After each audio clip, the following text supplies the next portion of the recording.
In light of recent evolutions in the treatment of atopic dermatitis, researchers have published a new yardstick in Annals of Allergy, Asthma, and Immunology. Allergists and dermatologists collaborated on the new yardstick. In the yardstick, we cover the challenges and barriers to treatment success, said allergist Mark Begonowitz, lead author.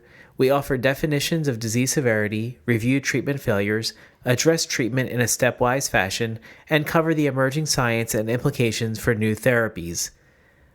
The yardstick has practical recommendations for physicians about which medications are appropriate at which stage of diagnosis.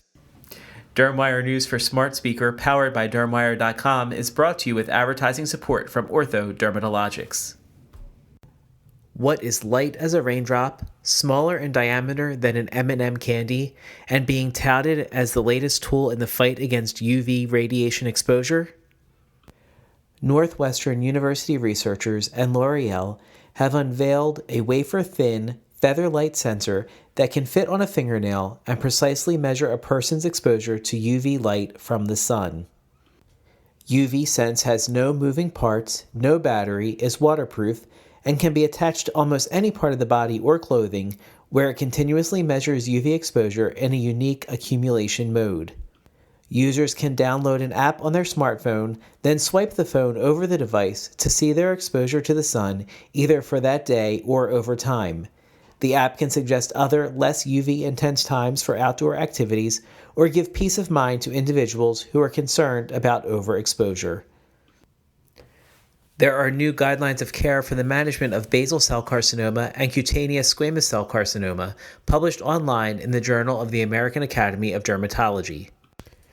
The guidelines emphasize surgical treatment, excision, Mohs surgery, or curettage and electrodesiccation as the most effective option for most cases of non-melanoma skin cancer. The guidelines note that in some cases, however, doctors may consider other treatments such as cryotherapy, radiation, or topical therapy. The guidelines do not include recommendations for treating non-melanoma skin cancer with laser therapy or electronic brachytherapy, as there was not enough evidence available for the work group to make an informed decision. In addition to treatment recommendations, the guidelines also provide follow-up recommendations for patients who have been diagnosed with basal cell or squamous cell carcinoma.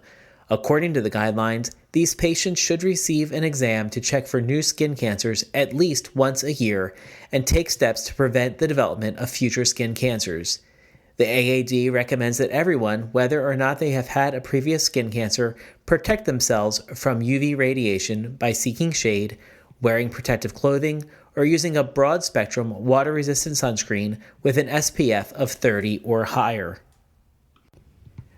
You're listening to DermWire News for Smart Speaker, powered by DermWire.com, made possible with advertising support from Ortho Dermatologics.